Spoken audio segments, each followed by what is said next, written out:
Welcome. Let's explore the subject of reincarnation just a little bit. I'm going to begin with an important reminder. And indeed, this reminder will become obvious in the first things I have to say about reincarnation. The reminder is this: hold what I say lightly. Don't let anything turn into a fixed belief here. Words are extremely useful, but we're talking about an area of life, as indeed all areas of life are, which has great complexity, is complex in very subtle ways. Whatever I say about reincarnation is only a partial truth, one perspective or perhaps several perspectives, but not the whole truth, not the whole lived experience. Good. Now, you will find that some people believe in reincarnation. Some people feel that this life is all there is. Some believe not exactly in reincarnation, but what is sometimes called rebirth, subtly different. And all of them are right. This is because of that word you. So some will say, you reincarnate. Some will say, no, when you die, that is the end of life. Some will say, you don't reincarnate. You dissolve, and out of the wholeness of the universe, a new beingness comes into experience, into life. All are correct because of that word you. Who or what is you? If you think of you as your physical body, your personality, your character, your name, all that makes up the surface of a human experience, and indeed quite a lot of the depth of a human experience, then you can truly say that that is all. And when that dies, that is the end. For there won't be another you with that name living in that time and that space. There really is an end. But if, for you, the you are is more than just your human manifestation, just your physical body, just your name, just your character, just your history in this life, and so on, then you're opening up to something else. This life is not the end in any true sense.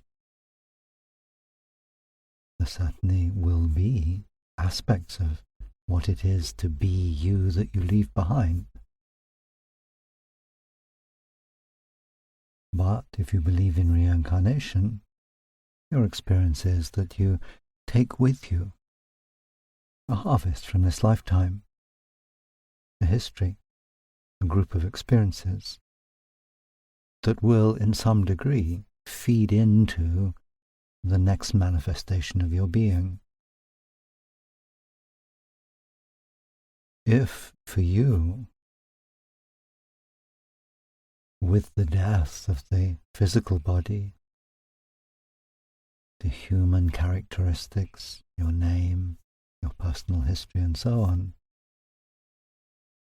there is a sense that all that dissolves, but dissolves into the oneness of the universe, then there can indeed be a truth in saying that out of that oneness, something that has some kind of connection, however mysterious that might be, with you in this lifetime, will come into being at another time, another place. Each of those viewpoints is looking at the same subject and seeing a truth. For the most part, I'm now going to focus upon the middle of those ideas.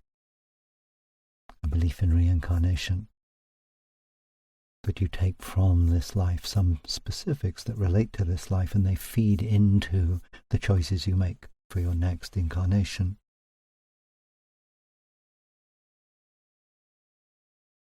I'll move from that view later on. But initially, it can be a useful way of understanding much about your life. First of all, that you come into this life not as a blank sheet of paper, that upon that paper is already written quite a lot. You're not shapeless, you're not formless. Of course, you take on a physical form that has its own distinct characteristics. But the you, who is adopting those characteristics, who is living as that physical form, you come in with your own agenda and your own history. And so you can imagine quite easily that after a lifetime, you ascend to another dimension or state, but you don't wholly leave this life behind. You have an opportunity to review it, to consult with many wise and loving advisors. What did I learn? How have I grown through that lifetime I've just left behind? What did I find difficult and maybe would be wise to pay more attention to on a future occasion, and so on? And so here we have an image of reincarnation as a process that exists over long periods of time, which can be seen as a sort of winnowing or enhancing of the core being that is you.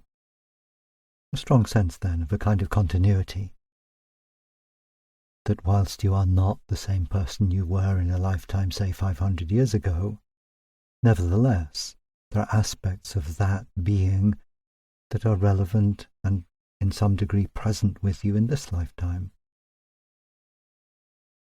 In this way, a series of incarnations can be seen as like beads strung on a necklace.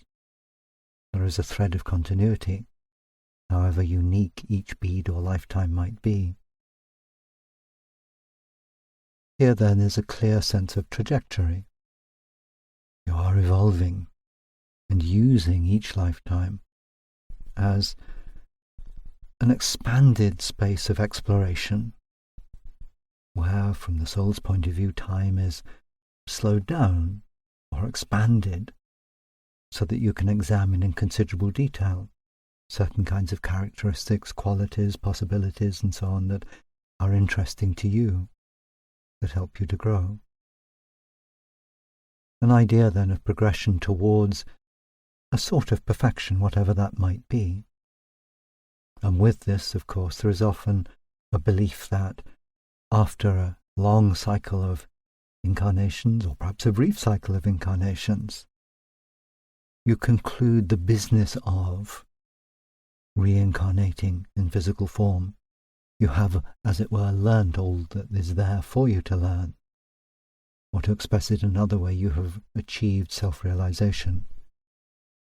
In a sense, what happens with that is that you come to recognize that the whole process of taking on physical form is a kind of illusion, that there is a beingness that you more and more identify with, and whatever physical form you adopt is just a temporary garment, something to use for particular purposes.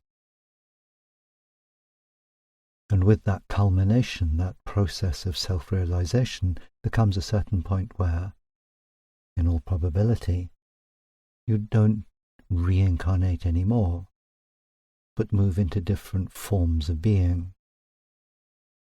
It is entirely possible, however, that even if you achieve self-realization, given the need there is around the universe for help, that you may decide that you would like to continue to use the gifts, the achievements, the wisdom that you have achieved, and help others by taking on physical form again. This makes a useful opportunity to point out perhaps an obvious truth. If you look at any one individual in any one lifetime, unless you have the ability to look very deeply, you will probably be able to tell only a little about the nature of that being. Thus it might be that people who in your eyes behave rather badly or in an unevolved way are actually, at other levels of their being or other stages or other places, highly evolved. You're only witnessing a small area of behavior, and that small area of behavior may be something they've chosen to focus on in order to understand one of the complexities of the universe. So this then is simply a reminder to refrain from judgment as much as you can. Simply assume that everyone is doing the best that she or he can, and leave it at that. But you might ask, why this pattern of being? Why reincarnation? Why follow this way of growing? It's not the only way of growing. It's one that you have used widely on Earth, and in other places as well. You can imagine not a series of incarnations, but one very long lifetime, which gave you plenty of time for growing from careless infancy to wise old age over many hundreds or thousands or even millions of years.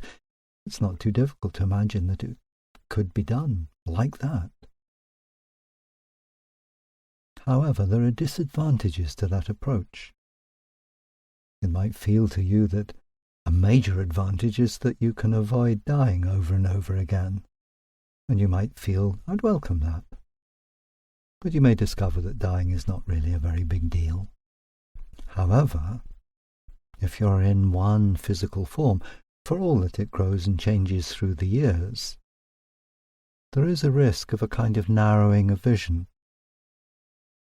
It takes a highly evolved being with a very special relationship with the physical body to be able to sustain that physical body or renew it continuously over long periods of time. By contrast, reincarnating in lifetime after lifetime gives you a very good opportunity to explore a wide variety of ways of being. To give an obvious example, you can be male in one lifetime and female in the next.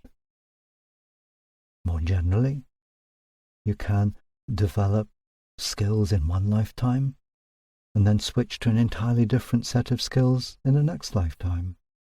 And overall, you're developing a whole palette of skills, a wide range of abilities. So it turns out to be a very efficient way of evolving in the context of a physical world.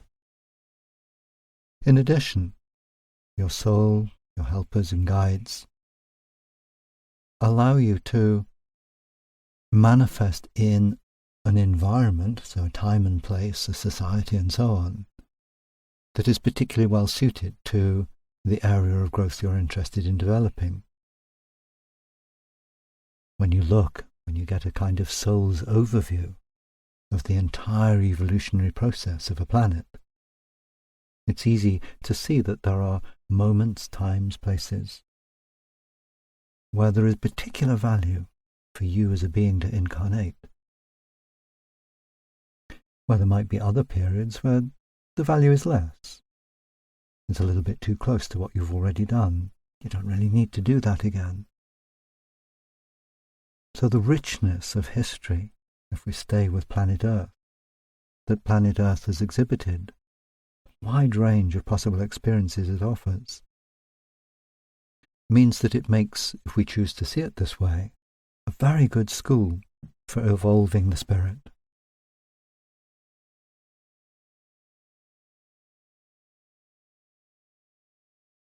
It's useful to talk a little bit about time. There is an interesting relationship for you with your past lives and with your future lives.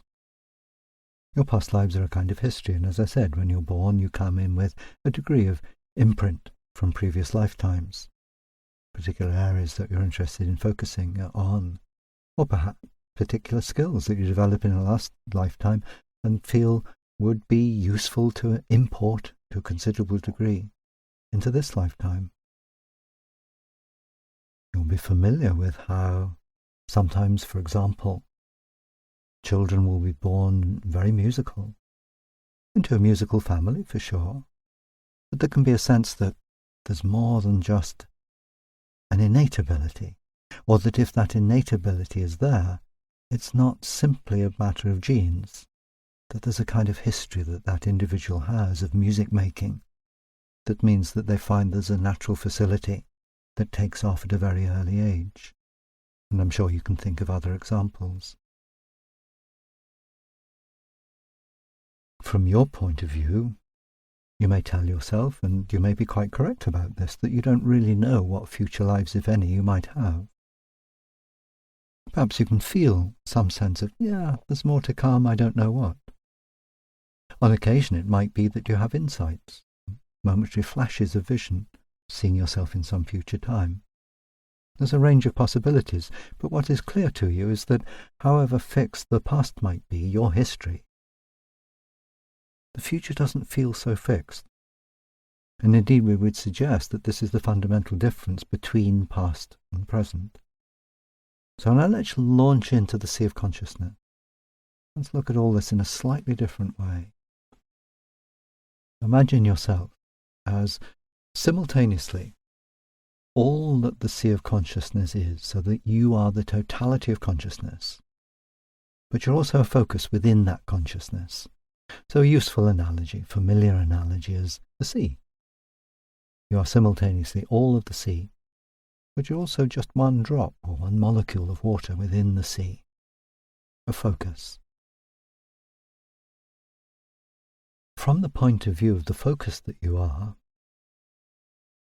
you choose to identify certain energies with a focus that gives them form. They become your past experientially, because they're things that you have decided exist. They are definites. These might be experiences or actually the things that make up your physical world.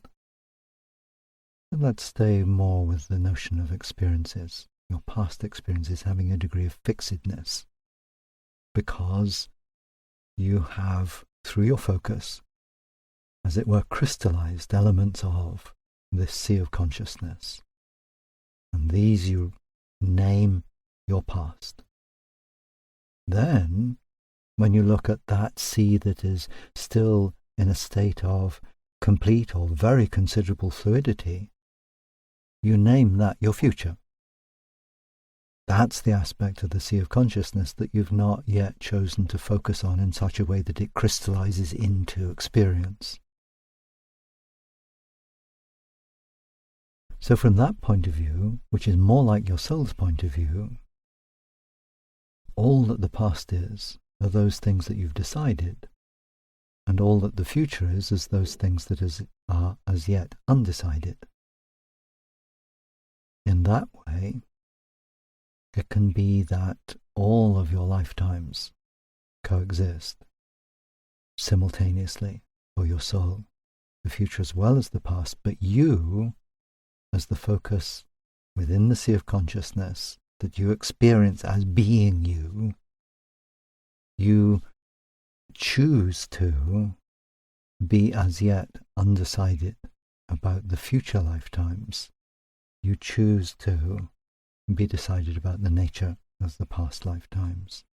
This gives you an opportunity at every point along this journey to play with the movement from fluidity to crystallization. And in crystallizing, all that you're doing really is taking an aspect of the sea of consciousness and examining it in detail, hence the word focus. Very much like a microscope, shall we say. You become a microscope. All of this immense ocean, limitless ocean of consciousness, you explore, and in order to understand it more, you focus in, and in focusing in, what you focus upon through the power of your focus crystallizes to a degree into experience. It's not immutable, but for a while it becomes relatively fixed for you. From what you then have chosen to describe as your past, because you've focused upon it until it crystallizes, you select what you're interested in experiencing next. So from your point of view, the future is still very, very open. You haven't made that choice. That's because you're focusing on one particular incarnation, which is you now. But if you shift to be your soul, which is in a continuous now, and seeing all of your lifetimes as simultaneous in that continuous now, then there is no distinction between what you experience as a past life and what you experience as a future life. For your soul, they are both fixed and unfixed. So your soul can see the crystallized forms of your past lives that you have chosen. It can also see those past lives as full of other possibilities. Similarly, your soul looks at what for you are future lives and sees mobility, a multiple range of choices, fluidity there, nothing fixed, and it can see all of the possible choices that you can make. So it's not fixed for you. It's not fixed either in past or future for your soul, but you're seeing it in a slightly different way.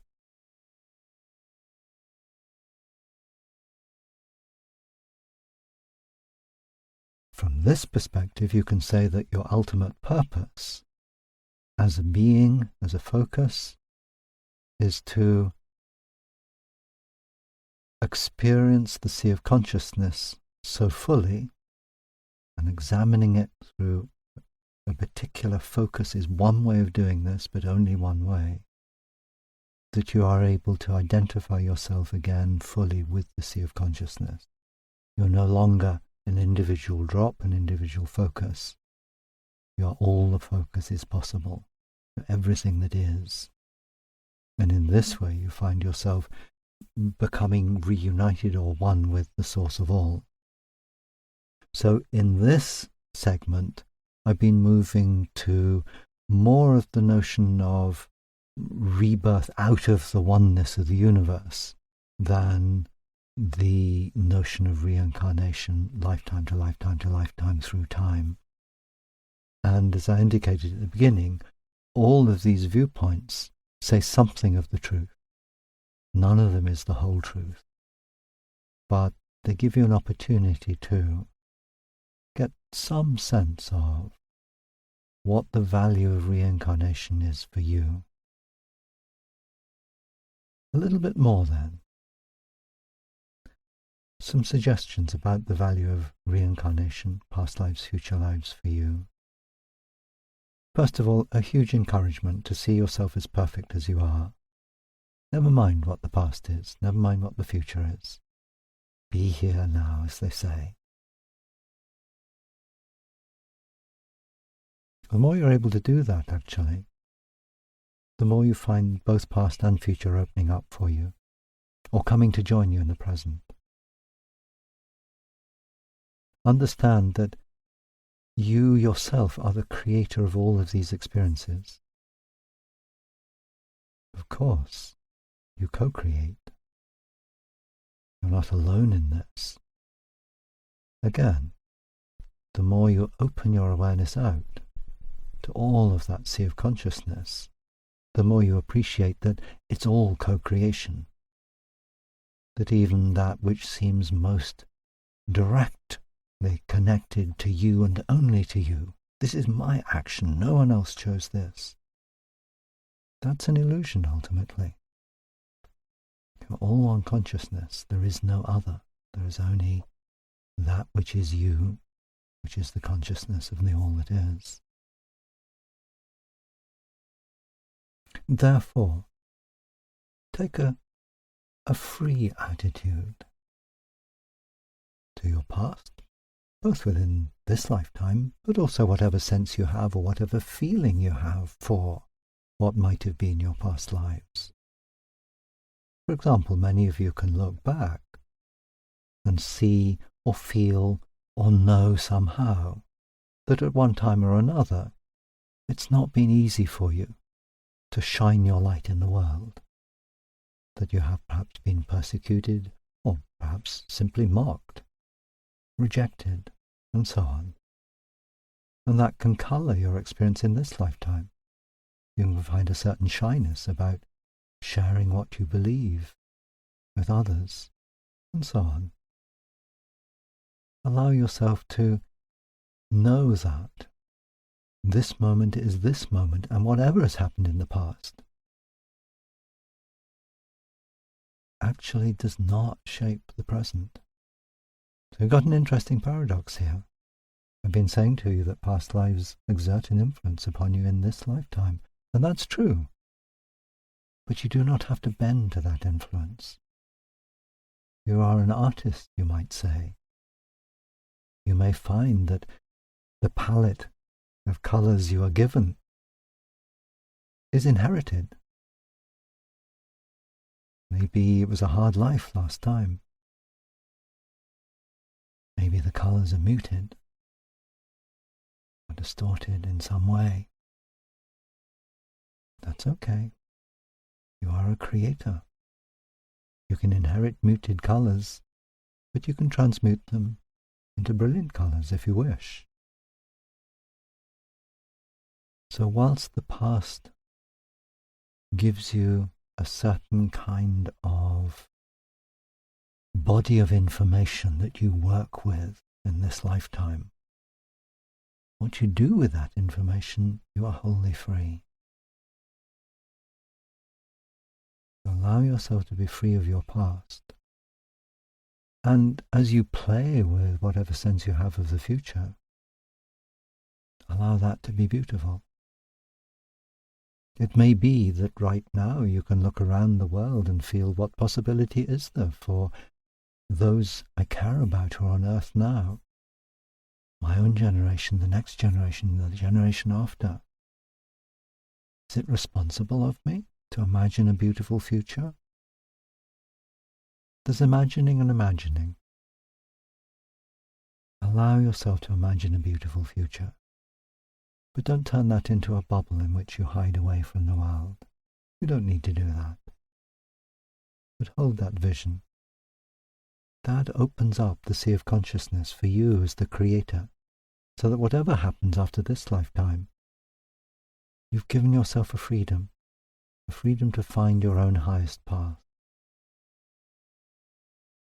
Let then reincarnation be for you, shall we say, an interesting idea. Use it to the extent that is useful to you, and by useful I mean it helps you to grow. If at any point it feels as if it's limiting you, for example, if you say, oh well, this happened in my last lifetime, and therefore I have a karmic debt in which I must pay endlessly into that debt to remove it from that's staining my soul. If you get into that kind of drama, and I'm exaggerating to make the point, notice that, bin it, have nothing to do with it. For sure there is karma. This is another aspect of reincarnation. Karma gives you the opportunity to explore the law of cause and effect. That's essentially all it is. But if you have a sense of having a negative karma, a karmic debt is to be paid, do not allow that to deceive you into making yourself less than you are. Where karmic debts exist, and I'll say more about this in a moment, they can be paid in 1,000,001 ways. you can find joyful ways to pay your debts. Now, one of the advantages of the notion of reincarnation, and one of the advantages of having these fairly confined pockets of experience, however they come about, is that it encourages you to act from the heart of your heart, to do what you truly feel to be right. You can't see in this lifetime all of the causes of your choices, nor can you see all of the consequences of your choices, which actually turns out to be really useful, because you can't calculate it or you can't overcalculate it. Instead, this gift of individual lives, beads on a string, gives you the opportunity to go within and say, what feels right for me? What is the best I can do in this situation? What makes my heart sing? And you're freed from the burden of trying to calculate whether it's correct according to some grand imposed law, or whether it will bring you wonderful prizes. You're encouraged to do whatever you do for its own sake. And of all the gifts of the idea of incarnation and reincarnation, perhaps this is the greatest. It encourages you to do what you love to do for its own sake. Thank you for listening. Go well.